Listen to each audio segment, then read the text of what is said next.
Gente, estamos aqui hoje com Felipe Cepas, professor da UFRJ, programa de pós-graduação de filosofia. É um prazer tê-lo aqui com a gente. E, Felipe, eu queria que você então começasse se apresentando, porque a ideia também do canal é a gente aproximar as pessoas do dito, né, mundo acadêmico e dos professores, dos programas, né, de pós-graduação ou até da faculdade mesmo, de filosofia, que muita gente acha que é um conhecimento um pouco mais difícil, meio inacessível. Então, é transformar um pouco esse encontro num debate acessível para as pessoas que queiram conhecer um pouco mais, saber o que a gente faz na faculdade, quem são os professores. Então, é mais assim de tentar compartilhar um pouco esse conhecimento, né? Então, eu queria que você falasse um pouco da sua trajetória acadêmica, o que te levou para a filosofia, como é que você entrou, graduação, mestrado, doutorado. Falar um pouco de você. Tá ótimo. Bom, primeiro, obrigado pelo convite, Priscila. É um prazer estar aqui.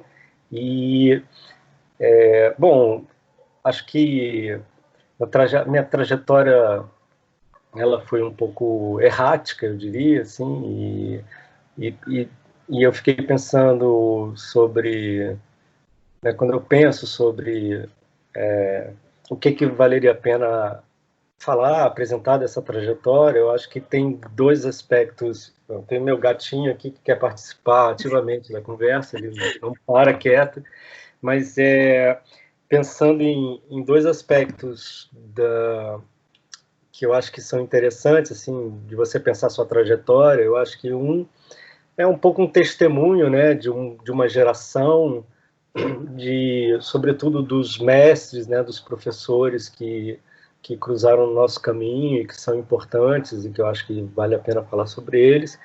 E relacionado intimamente a isso também uma certa ambiência, né, um certo uma certa uma certa característica geral, né, de uma época que você viveu e que outros não viveram, e que é interessante, né, compartilhar isso. Eu tenho uma curiosidade de saber, porque assim, na minha geração, eu fui fazer primeiro história e depois filosofia, porque era muito difícil falar para minha mãe, para meus pais, assim, que eu queria fazer filosofia. Uhum. Então, eu tenho curiosidade de saber como é que foi na sua época com você, quando você falou, vou fazer filosofia. Como é que foi isso? Pois é, então, começa por aí mesmo, né? Comigo também. Assim, quando eu comecei a me interessar por filosofia, eu estava no ensino médio, e eu comecei a me interessar por filosofia porque, bom, eu era um péssimo aluno na escola, eu não gostava muito de estudar, mas eu tinha uma curiosidade muito grande. E meu pai era um sujeito que tinha alguns livros em casa, uma pessoa que ele nunca fez universidade, mas ele tinha uma curiosidade muito grande, ele comprava muitos livros e tal. Então, daí veio, ele me dava livro para eu ler, né, quando eu era garoto, Arsène Lupin, livros de detetive, coisas assim. Mas, então, era uma pessoa que eu lia, mas eu não era uma pessoa, um estudante aplicado, assim, né, um grande leitor, nem, e muito menos um bom aluno, era um péssimo aluno.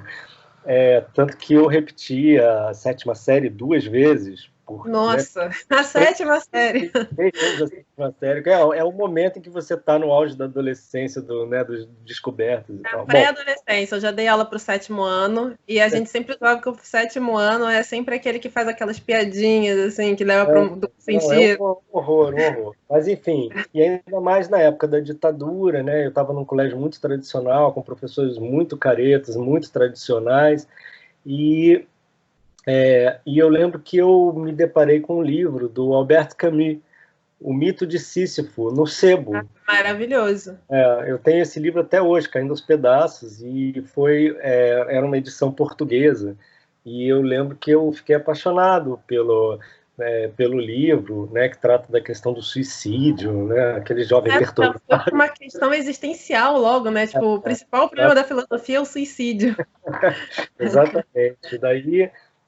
Daí eu li também os romances do Sartre, A Idade da Razão, e comprei os Pensadores, o Nietzsche, os Pensadores, né? Famosa coleção dos pensadores, né? A edição do Nietzsche eu acho uma das piores, porque é tudo recortadinho, assim, é cheio de, são seleções de textos, né?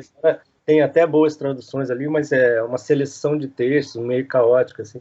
Mas enfim, aí eu comecei a gostar muito de filosofia, né? Me interessava. Na época eu lia Folha de São Paulo, Caderno Ilustrada, que tinha muitos ensaios de filosofia. Eu gostava muito e eu queria fazer filosofia. E exatamente meu pai chegou para mim e disse: "Cara, você não vai fazer filosofia". E ele me convenceu com um argumento assim que foi acachapante. Assim, ele falou assim: "Você vai virar professor". E eu uma coisa horrível, né? Aí eu falei: "Não, realmente, você tem razão". Aí ele falou: "Não, por que você não faz jornalismo? Porque aí você pode conciliar uma profissão, né, ser jornalista, com interesses vários. Você vai poder estudar um pouco de filosofia também". E eu acabei cedendo, né? E isso foi mais ou menos em 1986, 7. E eu fui fazer, então, jornalismo na extinta Faculdade da Cidade.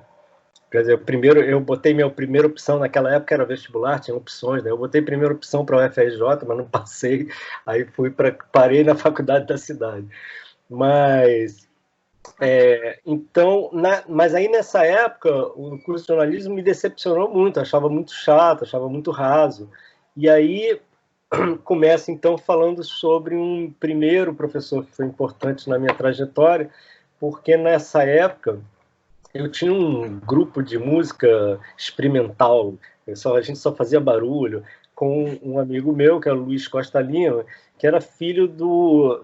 desculpa, o amigo meu é o Henrique Costa Lima, filho do Luiz Costa Lima. E aí eu conheci o trabalho do Costa Lima através desse meu amigo e tal, e gostava muito. E aí acabei indo fuçar lá no programa de pós-graduação da Letras, né? Eu, um moleque, assim, entrando na universidade, fui lá e perguntei para o Luiz Costa Lima: "Eu posso assistir seus cursos?" E ele foi muito generoso, falou: "Não, pode, entra aí, assiste". E eu comecei a assistir os cursos dele de mestrado e doutorado, assim, né? Com textos em francês, textos em inglês, né? O tema era sobre Baudelaire e o modernismo. Foi genial. A gente leu Benjamin, Blanchot, Sartre, leu uma opção de coisas muito boas. E o segundo curso que ele deu foi sobre narrativa em história, que ele estava utilizando as questões da narrativa em história para ler o Casagrande e Senzala, do Gilberto Freire. Então foi assim, foi um professor que me marcou muito, né? Foi uma época muito muito interessante, assim, de leitura, ali eu comecei a gostar de estudar, comecei a gostar né, de ler com mais, né, sistematicidade e tal. Bom, enfim, o fato é que em 1988, por motivos pessoais, eu acabei indo para Brasília e acabei entrando no curso de filosofia da Universidade de Brasília. E aí, nessa época lá, eu tive bons professores. Você tinha lá Celestino Pires, de Antiga, você tinha o Paulo Abrantes, da Filosofia da Ciência, Júlio Cabreza, Filosofia da Lógica e Ética, enfim, tinham os professores convidados, Bertold Outzer, da Alemanha, só que era um curso muito analítico, um curso de filosofia analítica, basicamente.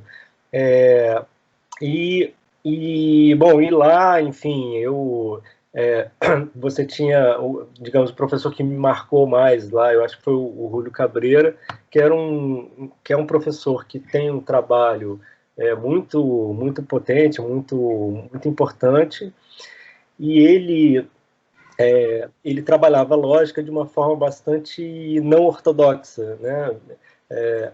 E bem heterodoxa, e aí, nessa época, eu comecei a estudar bastante filosofia analítica, filosofia da lógica e tal, mas eu sempre me interessei por muitas outros autores, outras perspectivas, escola de Frankfurt e tal. E o Cabreira era uma mente aberta, assim, ele estudava Nietzsche, estudava Hegel, estudava os marxistas, estudava fenomenologia, Eu lembro que eu fiz um projeto de iniciação científica com ele, que ele me botou para fichar o Ideias do Russell, que é um livro dificílimo, e a tradução que a gente tinha era em espanhol.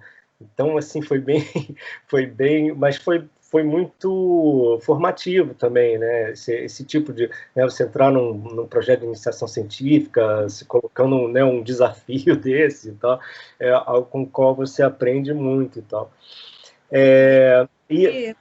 Hã?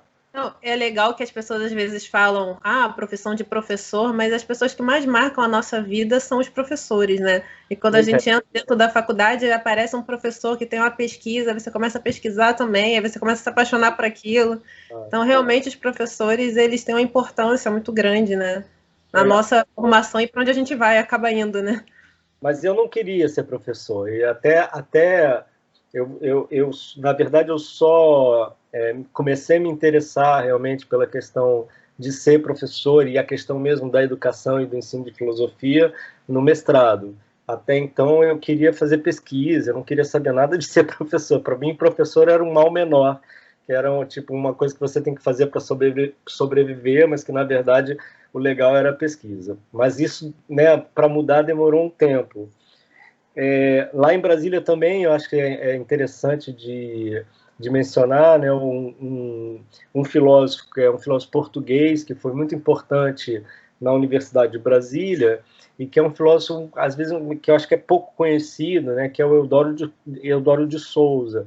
É um filósofo, um helenista, né, que trabalhava com mito, filosofia, os filósofos pré-socráticos e tal, e que tem um trabalho genial, maravilhoso, e ele foi muito importante lá. E aí, lá ele tinha, lá na biblioteca da UNB, você tinha uma sala especial só de livros de Antiga, que foi um trabalho, não sei se dele, mas enfim, que foi a partir bastante da importância dele lá em Brasília e tal. E nessa graduação que eu fiz, a gente tinha 3 monografias. A gente não tinha uma monografia de final de curso, a gente tinha que fazer 3 monografias.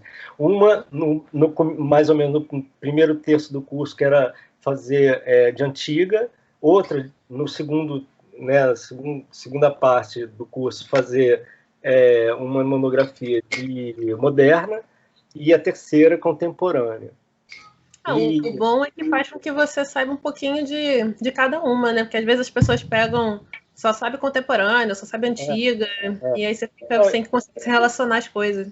E lá tinha um currículo muito extenso, era um currículo enorme. Tinha Antiga 1, Antiga 2, tudo obrigatório. Medieval 1, Medieval 2 obrigatória, Moderna 1, Moderna 2 obrigatória, Contemporânea 1, Contemporânea 2 obrigatória. E eu lembro que, quer dizer, eu fiz, né, a primeira monografia sobre o Sofista do Platão, e aí foi a única monografia que eu fiz mais próximo da filosofia analítica, tentando pensar a questão da negação a partir dos instrumentos lógicos e tal, a negação no Sofista de Platão e tal, teorias do conjunto e tal. Foi o trabalho mais analítico, digamos assim, que eu fiz assim, como monografia, porque as outras, a monografia de Moderna foi sobre Rousseau, e a monografia de Contemporânea foi sobre a crítica do juízo à estética do Kant, que foi a última monografia que fiz, e acabei, enfim, me formei finalmente. E aí, quando eu me formei, aí eu estou falando isso assim, né, essa trajetória errática e tal, e quando eu me formei, vim para o Rio de Janeiro, e estava completamente perdido, porque eu não sabia o que eu ia fazer, e no mestrado aí eu me aproximei de novo do Luiz Costa Lima, ele estava lá na UERJ, né, no programa de letras, pensei em, de repente, continuar trabalhando estética, teoria do juízo, de Kant e tal, lá na UERJ, mas acabei indo para a PUC e continuando, digamos, numa linha mais analítica, que foi o grosso das disciplinas e dos trabalhos que eu fiz lá na UNB, né, tirando as monografias e tal, e fui fazer um mestrado com o Oswaldo Chateaubriand, na PUC do Rio. E aí esse é outro professor que eu acho que merece mencionar, né, que é um monstro sagrado da lógica no Brasil. Ele é um filósofo que pensa com bastante profundidade as questões fundamentais da lógica, da filosofia da matemática e tal, né, um platonista um platonista radical, por assim dizer. E aí eu fiz minha dissertação sobre como uma crítica à proposta de epistemologia naturalizada da naturalização da epistemologia do Quine, né? Mas eu confesso que, quer dizer, tive que confessar para mim mesmo, né, no meio do processo, que eu já não estava mais, digamos, feliz naquele ambiente, naquele conjunto de problemas, de questões da filosofia analítica. Eu acho até hoje muito interessante, acho muito rico e tal, mas não era o que de fato me encantava e que eu achava que era mais crucial para pensar, para desenvolver um projeto filosófico e tal. E aí vem a questão do ensino, porque logo na metade do mestrado eu comecei a dar aula. E começando a dar aula eu vi que eu tinha muito pouca preparação assim, para dar aula, né? Eu comecei a dar aula de introdução à filosofia lá na PUC mesmo, em outras universidades, para pessoas que não eram da filosofia, né? Para comunicação, para psicologia, para o direito, né? E eu comecei a me colocar a questão. Primeiro me coloquei a questão porque eu, lá na PUC, sobretudo, eu dava introdução à filosofia da ciência, e aí eu me questionava muito sobre enfim, a pertinência de uma alfabetização científica básica para todo mundo, para a população, para todo mundo que, né, para o pessoal na universidade, mas também, eventualmente, nas escolas e tal. Eu comecei a me interessar pela questão do ensino da ciência, né, da aprendizado da ciência. Mas aí eu comecei a fazer um projeto de doutorado nesse sentido. Só que depois eu pensei, não, eu achei mais interessante pensar na reflexão sobre a ciência, ou seja, na própria filosofia como sendo, ou não, né, um elemento fundamental na formação do ser humano, algo desse tipo, né? E foi por aí que eu fui me encaminhando para a questão do ensino de filosofia. E aí vem o terceiro professor fundamental, né, na minha formação, que é o Leandro Konder, porque eu estava terminando a minha dissertação de mestrado, já fazendo um projeto de doutorado, e pensei que no departamento de filosofia eu não teria, digamos, muito espaço para fazer uma pesquisa. Naquela época, isso era 1990 e pouco, e tanto, né? Meados da década de 90, naquela época eu sentia que não teria espaço para fazer uma pesquisa de doutorado sobre ensino de filosofia no departamento de filosofia. E eu não me lembro como que eu cheguei ao Leandro Konder. Eu sei que eu fui conversar com o Leandro Konder, ele achou maravilhosa a ideia, porque o Leandro Konder estava no departamento de pós da educação na PUC. E aí eu conversei com ele, ele foi extremamente receptivo, e o Leandro era um cara assim, genial, um sujeito absolutamente magnífico, assim, de uma generosidade, e ele me acolheu esse projeto. Então, e aí eu fui fazer o doutorado sobre ensino de filosofia, e pensando na ideia de uma filosofia crítica, eu peguei como tema, assim, como tema a questão de um ensino crítico de filosofia, ou como que a filosofia pode ajudar numa formação crítica, e peguei tomei como referência fundamental o pensamento do Adorno, que é um dos pensamentos que tem uma teorização, né, uma conceituação do que seria um pensamento crítico hoje e tal. Enfim, e aí foi isso, eu fiz eu fiz o doutorado, então, com o Leandro Conder na PUC, e essa é um pouco assim, como que eu fui me encaminhando para uma área de pesquisa, que é a área de pesquisa que eu enveredei, né, ao longo da vida, trabalho com isso até hoje. Hoje eu trabalho com a formação de professor de filosofia para o ensino médio, né, e acabei de lançar um livro, que é um livro sobre ensino de filosofia, que de alguma forma reúne, né, enfim, uma série de reflexões, uma série de questões com as quais eu venho trabalhando desde então, desde lá do doutorado, né? Fala um pouco do seu livro para as pessoas que não conhecem.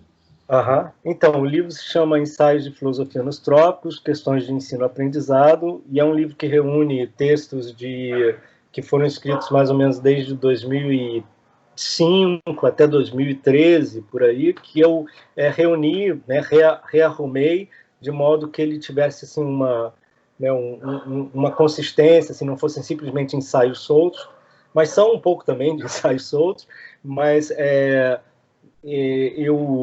eu tentei construir o livro de uma forma cronológica, né? Então você tem uma primeira parte que é temática, de alguns temas que eu acho que são fundamentais para pensar a questão do ensino de filosofia. Uma segunda parte, então, que eu começo a repensar esses temas a partir de Sócrates e Kant. Aí tem uma terceira parte, que é o Adorno, que é o ensino de filosofia Adorno, e uma quarta parte, que é a parte dos filósofos contemporâneos. Tem Derrida, tem Foucault, tem Agamben, tem Viveiro de Castro, tem uma série de autores e alguns temas fundamentais, né, do ensino de filosofia, como a questão da leitura e da escrita, dos textos filosóficos, a questão da didática da filosofia, outros temas, eles vão sendo retomados no diálogo com esses autores, né? E acho que é isso. E é um livro que tem alguns temas, alguns conceitos que eu acho que são importantes, como, por exemplo, o conceito de emancipação, né? Como pensar o ensino de filosofia numa perspectiva emancipatória, e por aí vai. Bom, falando como alguém que dá aula para ensino médio, e às vezes eu tenho que responder a pergunta, né? Muitas vezes que os alunos colocam para a gente, né? Para que filosofia? Por que filosofia? E lá vem aquela aula de filosofia. Ultimamente até fiz uma aula falando sobre a importância, né, de por que estudar filosofia, e aí me vem muito texto do Rancière, o mestre ignorante, né, que ele vai questionar como é que você ensina para quem não quer aprender. E isso é uma questão que é importante para o ensino de modo geral, né? Como é que você ensina numa turma, às vezes de 30, 40 alunos, numa matéria que muitas vezes no colégio privado, né, a gente tem 45 minutos, e como é que você ensina muitas vezes para os alunos que têm uma resistência muito grande para aquela matéria. Então, se você tiver aí alguma dica para quem sofre com isso, com educação. Não, eu tenho. Nesse livro eu comento um pouco, né, eu trabalho um pouco esse problema, né, e eu diria algumas coisas. Assim, eu diria, uma primeira coisa que eu diria é que eu desconfiaria de que o aluno não quer aprender. Eu acho que o aluno quer aprender. Eu acho que as crianças, os jovens, adolescentes, eles querem muito aprender. A questão é que esse desejo, ele está, digamos, desviado, abafado. Pelo próprio modelo escolar também, né? Obstaculizado, às vezes pela própria escola. Né? Às vezes pela própria escola, assim, pela forma como o aprendizado é oferecido para ele, né, e tal. Então, uma das primeiras coisas que eu acho que a gente tem que fazer enquanto professor, né, um exercício que eu fui aprendendo aos poucos também, é de desconstruir essa coisa de que a filosofia é chata, a filosofia é difícil, não sei o quê. Costumo dar um exemplo de um exercício que eu faço, que eu costumo fazer, por exemplo, quando eu estou numa turma de pessoas que não estão ali para estudar filosofia, porque quando estão ali para estudar filosofia é fácil, né? Agora, quando você está em qualquer contexto introdutório, né, de filosofia, uma coisa um exercício que eu faço, assim, logo no primeiro dia de aula, por exemplo, numa turma, é chegar e dizer assim, olha, gente, agora eu me apresento, falo, sou Felipe, falo um pouco da minha trajetória e tal, e faço um exercício que é chegar, olha, agora vamos fazer o seguinte, cada um de vocês vai pegar um pedaço de papel, não precisa botar um nome nem nada, e vai dizer o que é filosofia para vocês. Escreve aí qualquer coisa, primeira coisa que vier na cabeça, sem censura, sem filtro. Quer dizer que a filosofia é uma merda? Bota que a filosofia é uma merda. Aí tá. Aí eu assim, 15 minutos, bota aí, qualquer coisa. Aí, beleza. Eles colocam. Eu pego os papeizinhos dos alunos, das alunas, e redistribuo de forma que o aluno fique com o do colega, da colega e tal, não sei o quê. E aí eu peço para que eles falem, leiam a definição que está lá no papel, anônimo e tal. Aí é muito curioso, primeiro porque todo mundo fica muito interessado de saber se o colega vai ler a minha definição e tal. Então já fica assim, né? Já fica o interesse e tal. Aí eu vou botando no quadro as definições, as mais loucas, vou colocando e vou comentando e vou perguntando para eles. Eles vão se engajando, porque são definições deles mesmos. Quando você termina de colocar no quadro, você tem muitas definições interessantes de filosofia que vieram deles mesmos. Você não falou nada, eles botaram, eles que apresentaram. E, nossa, é muito legal, assim, por exemplo, esse é um exercício interessante de desconstrução da ideia de que a filosofia é difícil, filosofia é chata. Nessa aula, o pessoal, de modo geral, nunca tive uma aula, de modo geral, não, em todas as aulas que eu fiz nesse formato, deu super certo, e eles ficaram super interessados, então, assim, tem o desejo, a questão é como que você mobiliza, você desconstrói essa coisa de que a filosofia é chata, de que a aula vai ser chata, e não sei o quê. Então, claro, você não vai ficar fazendo sempre esse tipo de exercício, em alguma hora você vai querer ler um texto de um autor, né? Enfim, a gente vai tendo que descobrir os caminhos, os exercícios possíveis para que os alunos se interessem, não que eles não se interessem pela filosofia, mas se interessem por superar o obstáculo que impede que eles... Porque quando você passa no corredor e vê um grupo de adolescentes conversando sobre as coisas, eles estão super lá, falando sobre o amor, sobre tudo. Então, assim... Né, e a parte mais engraçada... Não, a parte mais engraçada é que, assim, eu vejo que no corredor as conversas da filosofia acontecem muito mais, e às vezes você está passando e os alunos te chamam para conversar, e ali acontecem coisas muito legais. Então, a questão é como é que você concilia isso dentro da sala de aula, como é que você faz da sala de aula um corredor, né? E um corredor onde pode passar textos de filósofos, um questionamento um pouco mais sistemático, que é próprio da filosofia, né? E também os não sistemáticos, porque também tem muita filosofia. Eu acho que o mais difícil, por exemplo, eu dou aula em escola privada, eu acho que o mais difícil da escola privada, porque a filosofia precisa do diálogo. E como você começa a dialogar, estabelecer um diálogo com um tempo muito limitado, isso que é o grande problema que eu vejo. Porque essas aulas dinâmicas são as melhores, mas em compensação, como é que você faz isso num tempo tão reduzido? Um outro exercício bacana que foi inspirado no Foucault, lá quando no Hermenêutica do Sujeito, ele fala dos cadernos de notas dos estoicos. O caderno de notas dos estoicos é muito interessante, né? São uma espécie assim, são espécies de diários, só que não é o diário, meu querido diário e tal. São cadernos em que, de um lado da folha, você bota ditos, pensamentos pensamentos de autores, né? Do Platão, do Sócrates, do sei lá quem, né? E do outro lado, na outra folha, você tenta articular, pensar, né, acontecimentos, coisas da vida em relação a esse pensamento desse autor que está do outro lado da página. os estoicos faziam isso, e muitas vezes esse tipo de exercício se transformava num tratado, ou então uma carta que você escreve para o, né, carta Lucílio, né, sobre a felicidade. Né? Então, assim, um exercício interessante com os alunos é fazer isso, sugerir para eles, sem valer nota, se vocês quiserem fazer, é uma proposta, né? Então, faça isso cotidianamente. Ó, te dou esse pensamento do filósofo, vocês anotem aí e tentem ver na sua vida, né, no cotidiano, nas coisas que você vê na sua rua, na sua família, na sua experiência pessoal, qual a relação que tem com esse pensamento e tal.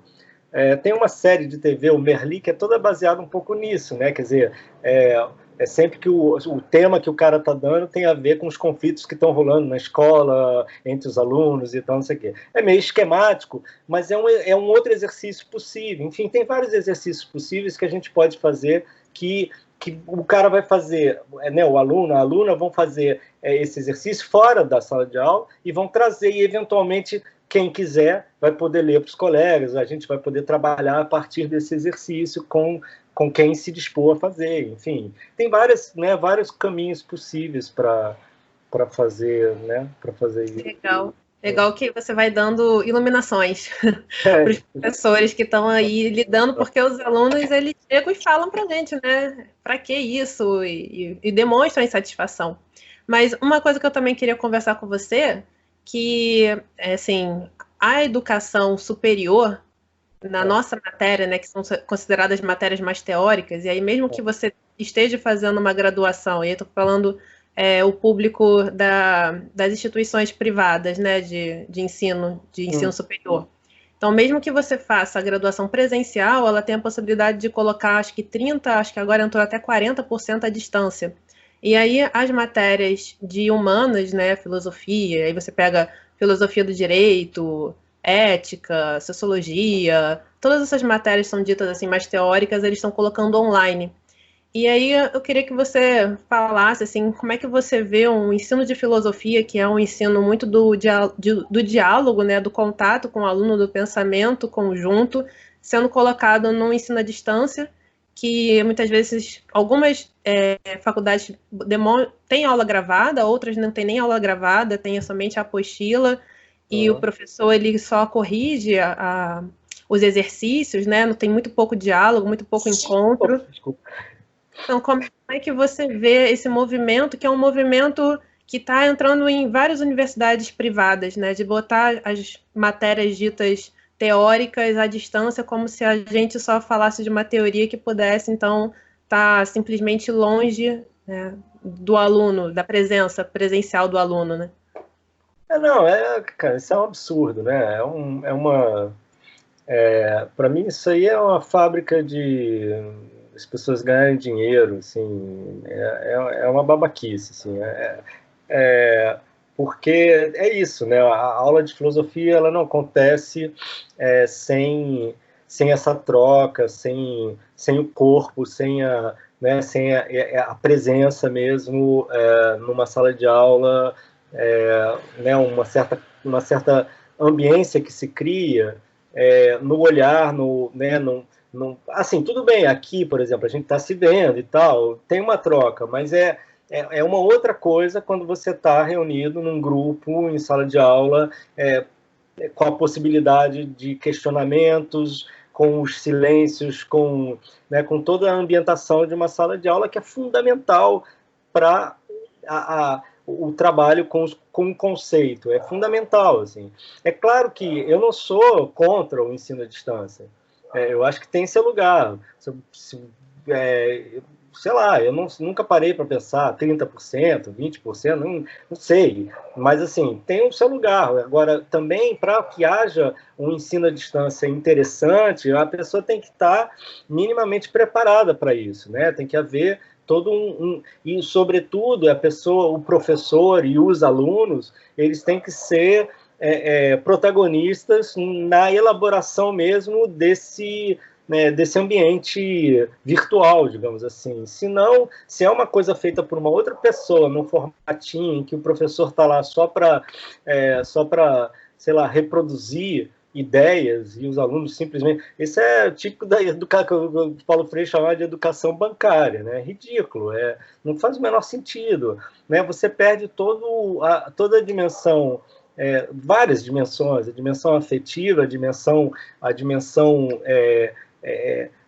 da possibilidade de uma interação mais viva, que de fato que quando acontece essa interação viva é que os conceitos, as questões que são extremamente difíceis da filosofia começam a fazer sentido para os alunos, né? Eu acho que a gente pode lembrar de vários episódios, né, em que a gente estava na aula, às vezes até meio que dormindo, e aí de repente acontece alguma coisa e você, caramba, sabe, o Tico e Teco se comunicam, você fala, caramba, esse conceito, então é isso, esse problema, essa questão remete àquele conceito, remete àquele problema, né, e as coisas começam a fazer sentido para você, né? Então, e a troca entre os alunos na sala de aula, nos corredores, enfim, isso sei lá, acho que a gente, infelizmente, a gente tem que criar estratégias para se defender disso aí, né? É uma pena, porque a gente não devia nem gastar muito tempo. Passando por isso. Nem gastar muito tempo nesse tipo de coisa. Você acha que, assim, a gente, enquanto professores, a gente consegue se organizar de alguma maneira para falar que tipo de ensino a gente gostaria de ter no ensino superior em relação à nossa área, o modo como tem sido feito? Você acha que isso é possível? Com relação aos professores de filosofia, as professoras de filosofia, eu sou muito cético. Eu acho que a filosofia, apesar da gente ter mudado... Eu queria falar um pouco da ambiência, né? Quando eu te falei, falar da trajetória, falar um pouco da ambiência.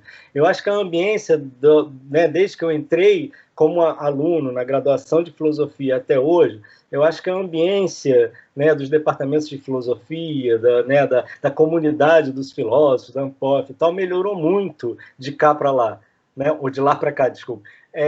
Né, melhorou muito, no sentido de que há uma abertura muito maior. Né?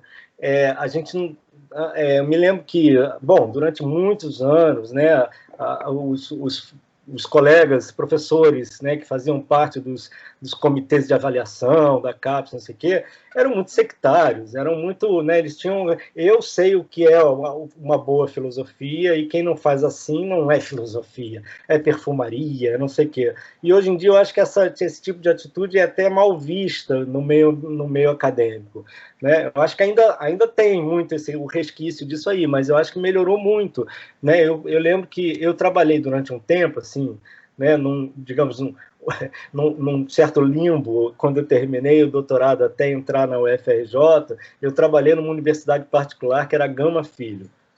Né? A Gama Filho era interessante, porque, enfim, quem me chamou foi o professor Edson Rezende, e ele estava muito interessado em ter alguém lá que tivesse algum traquejo com a questão de ensino de filosofia. Eu tinha acabado de defender uma tese sobre ensino de filosofia, então ele me convidou para ajudar um pouco nessa questão, porque eles não tinham um departamento de filosofia, eles tinham só uma pós, e é uma das pós mais antigas, uma das pós de filosofia mais antigas do país, né? Foi fundada lá na ditadura militar, sei lá, que a Gama Filho tinha um antro ali de professores meio católicos, reacionários e tal, mas enfim, eu fui para lá, né, e trabalhar na pós, que a gente dava só cursos para... dava aulas na graduação para outros cursos, para outras habilitações e tal. Mas na pós, a gente tinha toda a liberdade do mundo de fazer o que a gente quisesse, até porque a gente não recebia nenhum suporte do governo, porque a Gama Filho tinha dívidas trabalhistas, então ela não podia receber bolsa. Então a gente não tinha bolsa. Então quem estava lá na Gama Filho é porque estava afim de estudar com a gente lá e não tinha bolsa, não tinha nada. Né? Então a gente recebia os relatórios da CAPES, coisas do seguinte tipo... uma tese sobre Albert Camus, por exemplo, que não fui eu que orientei, mas, enfim, tinha uma tese lá sobre Albert Camus, e o parecer Albert Camus não é filósofo.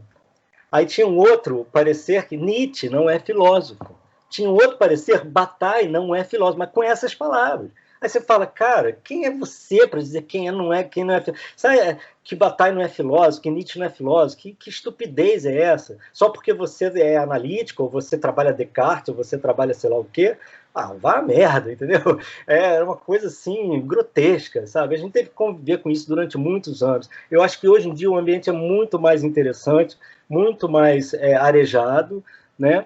Mas, em termos, digamos, de uma mobilização por certos temas, por certas bandeiras, digamos assim, eu acho ainda muito difícil. Mas tem vários professores, sobretudo professores da Faculdade de Educação, da qual eu pertenço, porque eu entrei para a Faculdade de Educação na graduação para a formação de professor de filosofia, né, na UFRJ, trabalho lá na pós da filosofia, mas na graduação eu trabalho com os alunos da filosofia, alunos e alunas da filosofia, que vão ser professores de filosofia, mas meus colegas da Faculdade de Educação estão radicalmente mobilizados, né, participam de diversos fóruns, de diversas mobilizações contra esse tipo de mercantilização do ensino, né? E agora com a questão da pandemia, né, digamos, os urubus, né, estão atacando a carcaça, assim, eles querem vender esses pacotes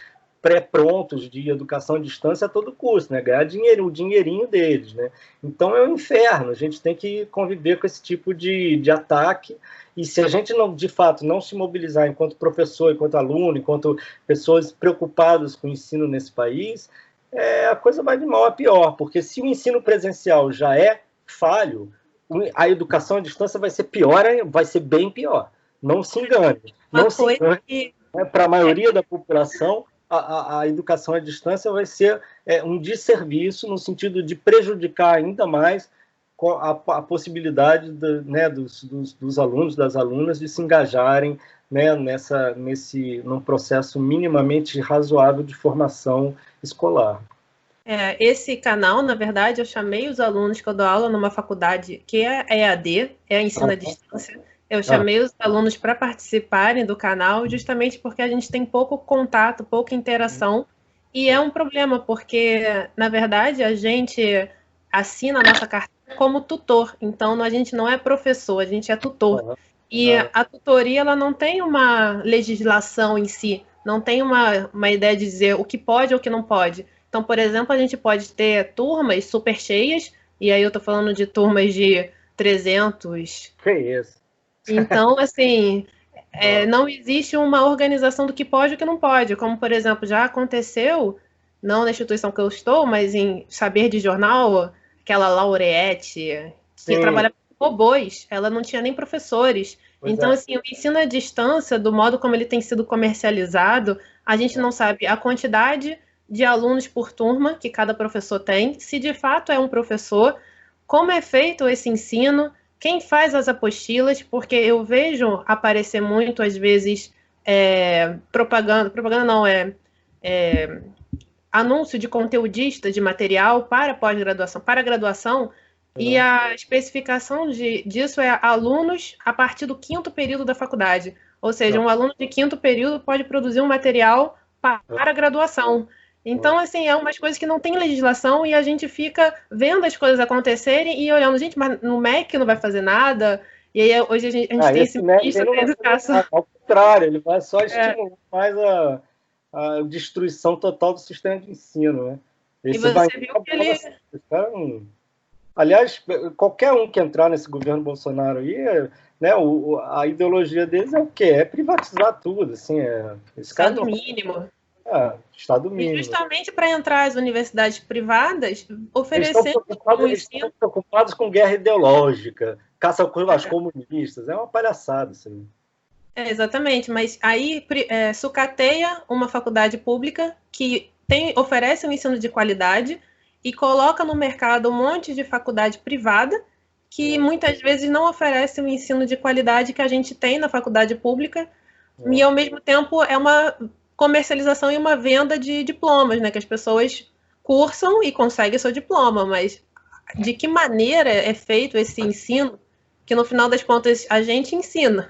A ideia é que você vender o conteúdo, né? Você você comercializa justamente a educação. Então é muito complicado isso. Você botar a educação como um produto que você vende, né? É uma farsa. Mas, infelizmente, é um movimento, né? É um movimento que a gente está vendo junto com esse projeto neoliberal, um projeto de privatizações, um projeto de Estado mínimo. Então, é um movimento que a educação foi pega nesse bonde e a gente, enquanto professor, a gente precisa criar uma organização, né? Se unir no sentido de dizer o que pode e o que não pode para a área de educação, né? Como a educação deve ser feita no ensino superior, na rede privada. Então, existem vários fóruns, várias frentes, eu acho que estão aí tentando combater tudo isso, né?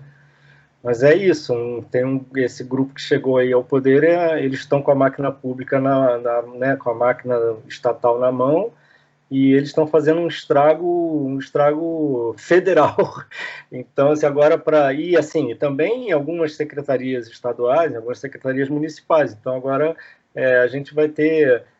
a gente já tinha muita dificuldade né, de ajudar a melhorar, né, por causa das estruturas, de toda a máquina, né, pública, de toda a máquina do funcionalismo público, da gente conseguir né, chegar a alguns consensos para melhorar a educação que precisa ser melhorada. Né? Assim, consenso eu acho que há, né, de que a escola precisa, né, você precisa de escolas melhores equipadas, né, e que também não adianta você só mudar a escola se você não tem, né, se a escola está lá no meio de uma comunidade onde você não tem saneamento, você não tem segurança, você não tem porcaria nenhuma. Então, assim, é todo um projeto de país, né, que precisa ser construído, pensado, né, de combate à pobreza, de combate, né, até para se falar de um ensino à distância, num país totalmente desigual que é o nosso, em que muitas pessoas não têm acesso à internet, ou então só tem no celular, o celular também não tem capacidade de acompanhar uma aula. É uma farsa. Agora, assim, eu não sou contra o ensino à distância. Eu acho que o ensino à distância, por exemplo, é isso, né? Se você tem, por exemplo, diversas situações na vida das pessoas que a pessoa não tem como estar lá numa universidade e tal, eu acho que ela deveria ter a opção, né, de fazer um ensino à distância, agora um ensino à distância de qualidade. Né? Você pega lá os cursos lá da BBC, onde eram, né, uma espécie de paradigma dessa ideia de ensino à distância, que antigamente era por correspondência. Né? Os caras, para eles prepararem, eles demoravam 2 anos preparando o curso, né, ou mais, né, para fazer um curso decente, com uma metodologia bacana e tudo mais. Né? Aqui é uma esculhambação, né? Assim, enfim, eu não sou contra o ensino à distância, sou contra o ensino à distância da forma como está sendo feito, né, como uma precarização, um substituto precaríssimo a uma educação presencial que deveria ser a prioridade, né? Mas não é, né? Porque por tudo que a gente já sabe. Eu vejo que há um projeto também de despolitização, que é quando você pega as disciplinas que são críticas, que questionam o mundo e colocam elas à distância, e aí colocam elas à distância num modelo precarizado, onde você precariza também o professor, é todo um projeto para dizer, olha, isso daqui não vai se sustentar por muito tempo, né? E aí a gente está nesse combate, no nível, né, no âmbito desse combate ideológico aí, que eu acho que é importante da gente ter claro, né, porque as pessoas falam, porque filosofia, sociologia são fundamentais, né, para formar criticamente, não sei, barará.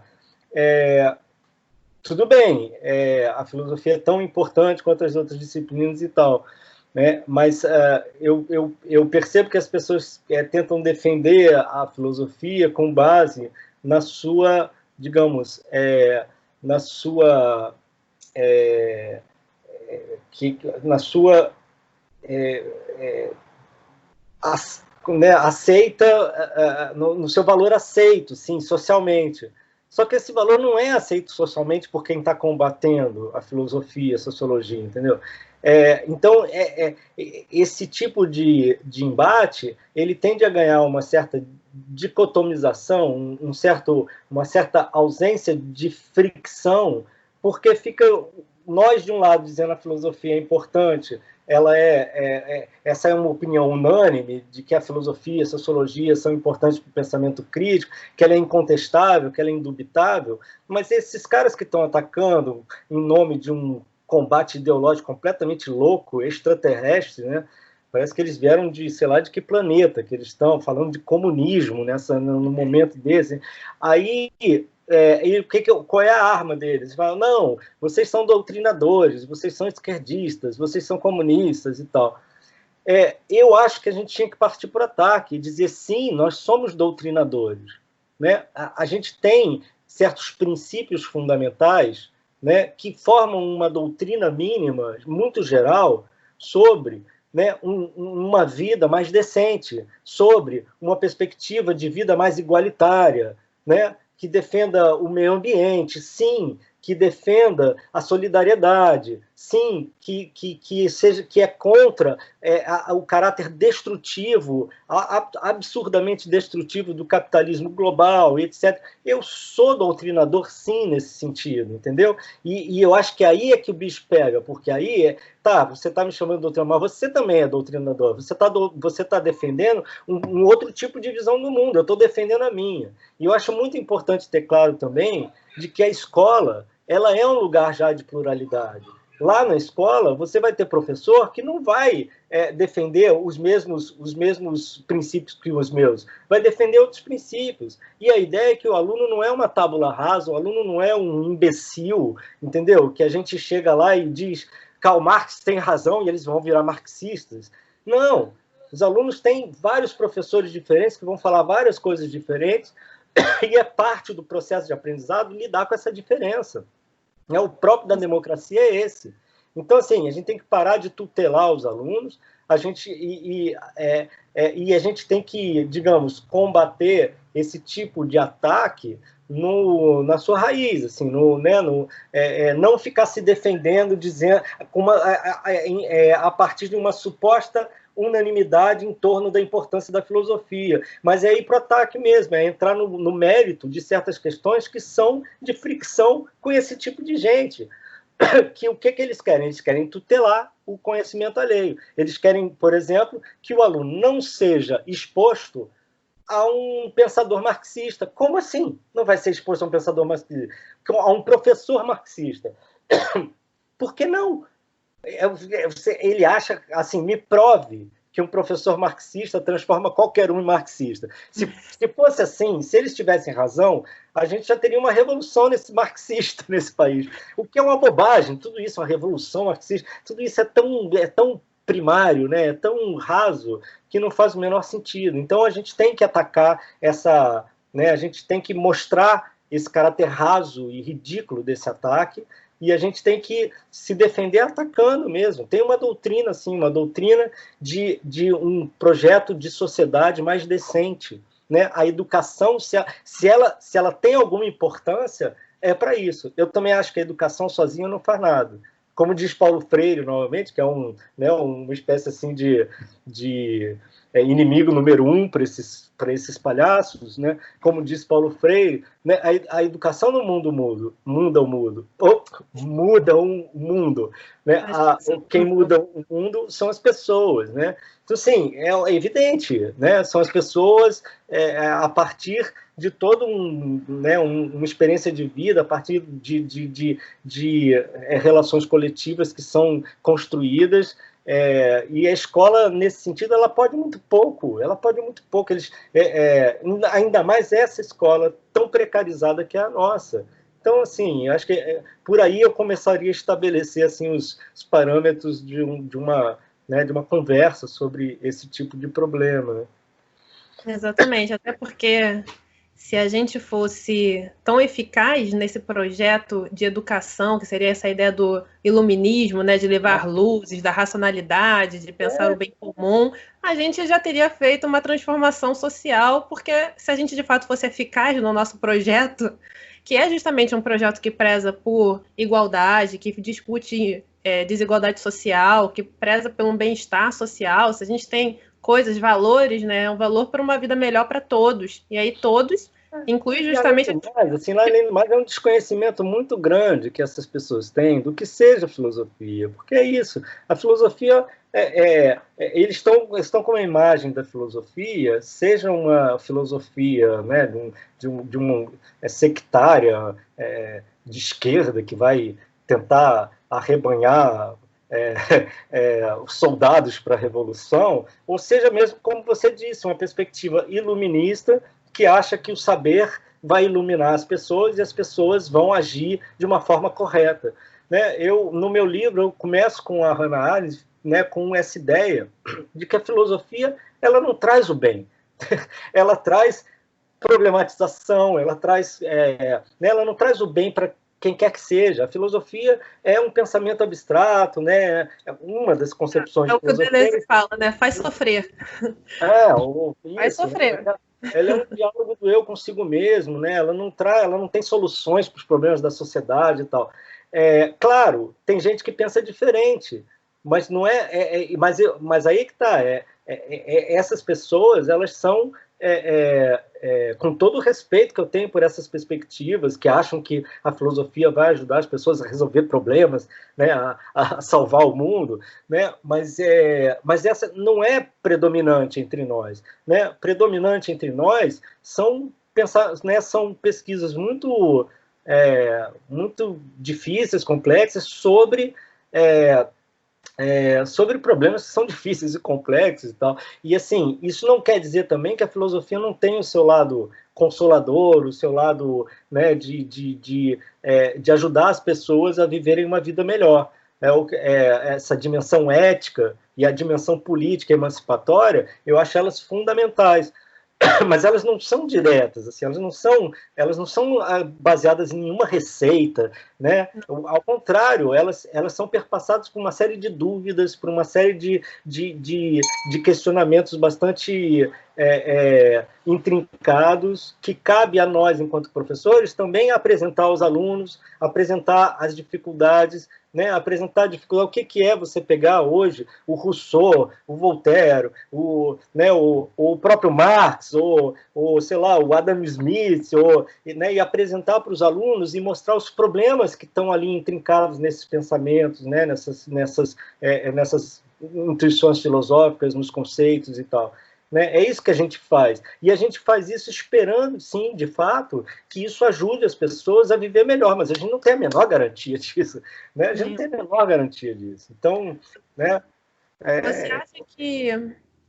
Você acha que faltou para a gente, né, dentro da academia, um debate sobre, por exemplo, filosofias que pensam diferente do que a academia, de modo geral, pensa? Como, por exemplo, a gente tem um Olavo de Carvalho da vida, que se diz filósofo, que chega e fala para tão grande número, e a gente, dentro da academia, não teve uma visão para isso, deixou isso de lado. Você acha que a gente falhou nisso? Não, não acho, não. Eu acho que esse processo, né, eu nunca parei para pensar com muito afinco sobre esse problema, mas, quer dizer, eu até escrevi um texto com uma orientanda minha que trabalha a questão que trabalhou a questão da cybercultura como biopolítica e tal. Né? Nós fizemos um texto a quatro mãos que eu achei que ficou bem bacana e tal. Né? Eu entendo que esse processo logarítmico, né, de transmissão né, de dados e tal, né, a forma como nós estamos conectados com a internet e as redes sociais e tal, ele permite esse tipo de excrescência, entendeu? Esse tipo de fanatismo enlouquecido das fake news, dos bolsomínios, dos Olavo de Carvalho da vida. Ele permite isso, mas eu acho que seria uma armadilha enorme, assim, um tiro no pé, a gente querer lutar contra isso por esses mesmos meios, entendeu? Porque o meio, na verdade, é a forma mesmo, algorítmica e tal, que me parece que é um aspecto que é um dos maiores problemas e que a gente não tem força para ir contra isso. A gente teria força, por exemplo, se a gente criasse redes alternativas ao Facebook, redes alternativas ao WhatsApp, né? Por exemplo, o Instagram. O Instagram era uma ferramenta alternativa. O Instagram, inicialmente, era um aplicativo só de fotos, né? Era um aplicativo para quem gosta de fotos, para trocar fotos, e era uma rede muito interessante. Veio lá, acho que foi o Facebook, ou o Google, sei lá, que comprou o Instagram, e os caras, os criadores do Instagram, saíram fora quando eles viram que esse aplicativo estava sendo dominado, né, colonizado pela propaganda e pelos algoritmos que fazem com que você veja aquilo que supostamente comercialmente será mais interessante, ou em termos de likes e dislikes, não sei o que, você começa a ser direcionado para esse tipo de coisa. Bom, eu acho que, assim, eu não vejo como que nós, enquanto professores, assim, eu tenho mais o que fazer, entendeu? Do que ficar competindo com esse imbecil desse Olavo de Carvalho. Tem mais o que fazer. Eu vou fazer a minha pesquisa, vou fazer os meus textos, vou dar minhas aulas, vou orientar, entendeu? E eu acho que por aí, por essa resistência, com esse trabalho que a gente já faz e que a gente pode fazer melhor, usando também as redes sociais, tudo bem, mas não ficar dependente dessa guerrinha, que é uma guerrinha que não leva a lugar nenhum, né? Porque, assim, esses caras, a gente já está vendo, assim, a colonização que eles têm, né? Essa capacidade que eles têm de angariar esse grupo de fanáticos, ela, infelizmente, ela parece que é imorredoura, assim, que ela né? A gente não consegue muito furar né? esse tipo de escravidão virtual, assim, e de pensamento, né, aí agora assim, doutrinadora, né? Então, assim, deixa os caras lá, deixa os malucos lá, assim, com perdão dos malucos, assim, né, o maluco, deixa os idiotas lá se divertindo, e vamos cuidar do que realmente interessa, né? O problema é que esses caras estão no poder, né? Isso aqui Exatamente. Você viu aquele documentário Privacidade Hackeada, que usa exatamente disparos, né, de notícias? Privacidade Hackeada, você já viu? Não viu? Nossa, então veja que é muito bom, que ele vai falar justamente sobre como usa-se, né, a tecnologia de lançar mensagens, e aí mensagens que não necessariamente são verdadeiras, mas para influenciar, para manipular o voto das pessoas num determinado candidato. Essa coisa toda, né? Então parece que é uma guerra de discursos, né? É uma guerra de notícias de verdades, que se dizem verdades e que no final das contas é uma loucura isso, né? Que a gente não consegue mais ver o que é. Eu não vou entrar nessa guerrinha. Cara, francamente, assim, eu espero que as instituições, né, de um modo geral, consigam minimamente coibir, né, esses abusos e tal, né? Tem aí a CPI da fake news. Eu espero que, né? Agora, eu me lembro que eu me lembro, eu não estava no país na época, mas eu seguia, assim, pelo WhatsApp, pelas redes, né, que o Bolsonaro, eu recebi até um videozinho, né, no WhatsApp do Bolsonaro, supostamente do lado de dois empresários, falando ao lado dele que eles estavam financiando essas fake news, que eles estavam financiando essas campanhas por WhatsApp. Isso é proibido por lei. Então, assim, aí, quando isso surgiu no TRE, né, o que aconteceu? A presidente do TRE, na época, não me lembro se era a Rosa Weber ou se era aquela outra, ao lado de um general. O general, o que o general estava fazendo ali, cara? Então, assim, o negócio tá esquisito, né? Estranho. O negócio tá estranho. Assim, por que o general estava no tribunal, né, no tribunal eleitoral? Sim.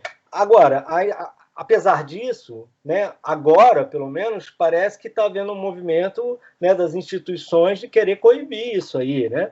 De querer segurar um pouquinho, porque a gente está vendo que o negócio foi longe demais, né? E se não coibir, o negócio vai ainda mais longe. Mais longe. Aí, de fato, eles vão querer o que eles tanto... Eles vão conseguir o que eles tanto queriam, né? Que é as pessoas minimamente inteligentes desse país vão embora se puderem, entendeu? vão para Portugal, vão para Cuba, vão para qualquer lugar, menos ficar aqui, porque aqui está se tornando um ambiente, né, de milícia, assim, um ambiente de milícia. Então tem que sair fora mesmo, né? Porque, enfim. Não, vamos, por enquanto estamos lutando aqui, falando livremente o que a gente pensa, né? Se a gente puder falar ainda livremente o que a gente pensa e tal. Mas eu acho que esse combate, assim, não voltando à questão que você colocou antes, né? Ah, que a gente foi inoperante, que a gente não teve a mesma esperteza que eles. Ah, cara, eu não quero ter essa esperteza. Eu não quero ter esse tipo de combate nesse nível, entendeu? O combate que a gente tem é de fazer bem o que a gente faz, é de mostrar com um mínimo de argumento, que eu não sou iluminista, não acredito no argumento, mas nesse nível é o mínimo necessário, né, para um convívio mínimo, né, razoável, assim, de você chegar, cara, olha, tem A, tem B, A mais B igual a tal. O incrível é que a gente quer usar a lógica, a gente quer usar a racionalidade, a gente mostra fatos, e mesmo assim as pessoas ficam no negacionismo, né? Então, como combater o negacionismo é uma coisa que a gente precisa aprender. Eu parto do princípio que não tem como, que é o contrário, que você querer desmobilizar o argumento do outro com o argumento de um fanático, é você cair na armadilha do cara. Então, assim, não tem isso, né? Ou talvez possa dizer, com fascista mesmo, só na porrada. Mas eu sou pacifista, então tudo bem, eu não vou bater, até porque eu sou fraquinho, então. Mas assim, não tem, esses caras não. Sabe, não adianta você querer convencer quem não está afim de ser convencido. Não é nem convencer, é simplesmente conversar e, enfim, de uma forma minimamente razoável. Assim, não tem. Então, é isso. A gente vai ter que encontrar outros meios, né? E, assim, tem uma dimensão que é política aí, que é de quem está envolvido mais diretamente na política institucional, né, e tal, né, ou mesmo em redes, né, políticas que são mais populares, que estão mais, né, espalhadas na sociedade e tal. Aí sim, ali você tem um trabalho né, de esclarecimento, de tentar, de fato, mostrar para aquelas pessoas que ainda têm alguma abertura, né, para conversa, para, né, caminhos diferentes, caminhos mais interessantes, mais solidários, mais generosos, né, mais que consigam ver, de fato, né, consigam, não é ver de uma forma, né, como se a gente visse as coisas claramente, mas, enfim, de conseguir simplesmente reconhecer onde os problemas moram, né? Esses problemas que esses caras estão colocando aí são falsos problemas, né? Na maioria deles. A maioria deles é falso problema. O cara, sei lá, eu não sei, no discurso lá do Bolsonaro, lá daquela reunião, né? De repente o cara está falando, eles querem tirar nossa liberdade, eles querem nossas hemorroidas. Eu fiquei pensando, qual a relação entre liberdade e hemorroidas, né? Assim, pois é, né? Tipo, não, aí foi para além de todo... Eu não sei se isso é uma expressão, eu até gostaria de saber se algum souber, bote aí. Depois, o que é isso, né? Se isso é uma expressão de quartel, alguma coisa assim, que quer dizer alguma coisa específica. Eu até agora não entendi.